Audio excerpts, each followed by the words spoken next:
Hey, Rambler parents, it's Mr. Mead. I'm here just to give you some last minute instructions on the NWEA tests as we get ready to start those. First and most important thing is just remember that this test is a snapshot of your child's academic performance. At this time, it's not the end of the world. And if there's only one thing that I want the kids to know, it's that I don't want this to be a high stress experience. Just relax, do your best, and we'll see how it looks when it's all finished. But it's not supposed to be this super big. This isn't to get into college or anything like that. It's just a chance for us to see if what we're doing as educators is working good and if it's meeting kids' needs or not.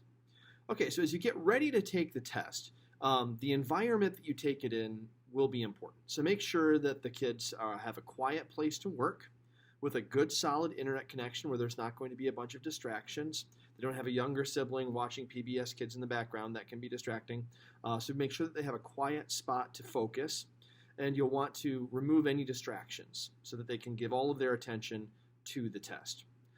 While they're taking the test, you want to remember that you're not allowed to provide them with any kind of help on the tests. I did turn on for the science and for the math test the option for the student. They should be able to click a button and it will read them the question as well as read them the answer, so you will not have to worry about doing that. The reason why is because with science and with math, we want to see what they know about science and math, not how good a reader they are. And so you can have students who are very, very good at math but poor at reading, and we don't want that to give them an abnormally low math score when they can do better. So I do have the accommodations turned on for that. With the reading test, the students have to do it by themselves.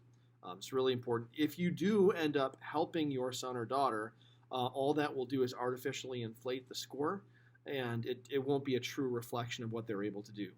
Now, because the test is adaptive, because it will give them harder questions when they get it right, they probably will hit a ceiling at some point where they get frustrated, they might get upset and say this question's impossible.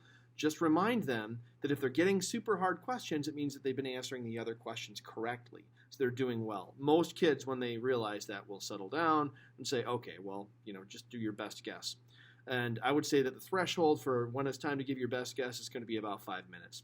If your child is spending more than 5 minutes on a question, they probably don't know the answer, and they need to look at the answers that are there and choose the one that they think is most likely to be correct. So I would encourage them to do that.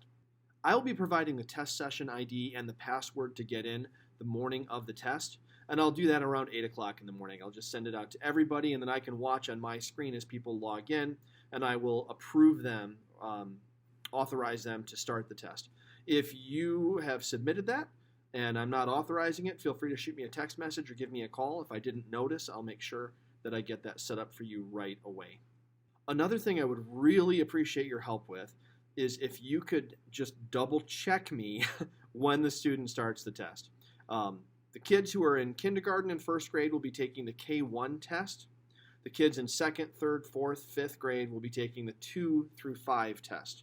And obviously we're doing it by subject matter. So Monday is going to be language arts, Wednesday will be math, Thursday will be science for third, fourth, and fifth graders.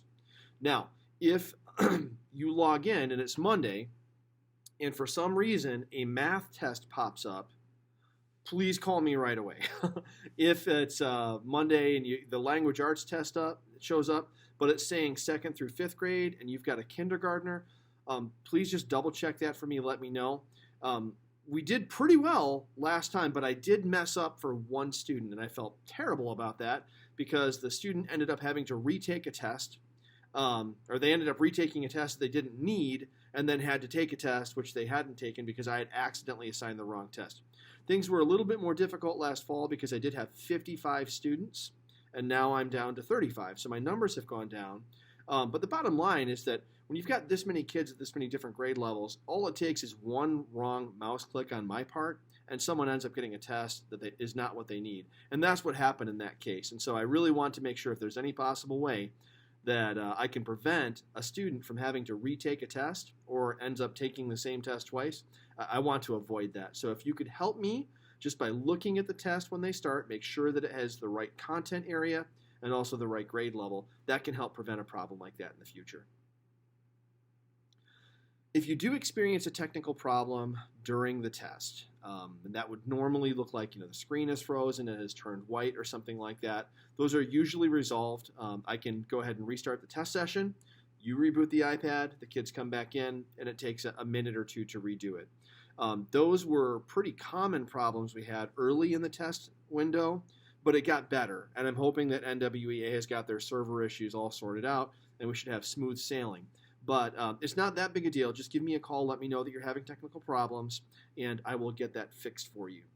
When your son or daughter is done, same thing. Just shoot me a text message. Say, hey, we're all finished. And I'll respond, say, yes, I can see that on my end, just to make sure that there were no technical problems. The good news is, even when NWEA crashes, it does a really good job of remembering where your son or daughter was. I've been doing this test for about 15 years, and I can't remember a single time I've ever had a student have to start the whole test completely from scratch. Even if the thing wigs out and goes crazy, we're able to start them off where they left off, not at the beginning. So that's good news. Overall, I hope, as silly as this sounds, that your kids can have fun with this. I always enjoyed giving the test with my middle school students because they liked to compete against basically themselves to see where was I last time and where am I this time. If you don't have the printout that I gave you that shows your son or daughter's score from last time, just shoot me a text message, give me a call, and I can provide that information so that they can know where they left off and if their scores are improving.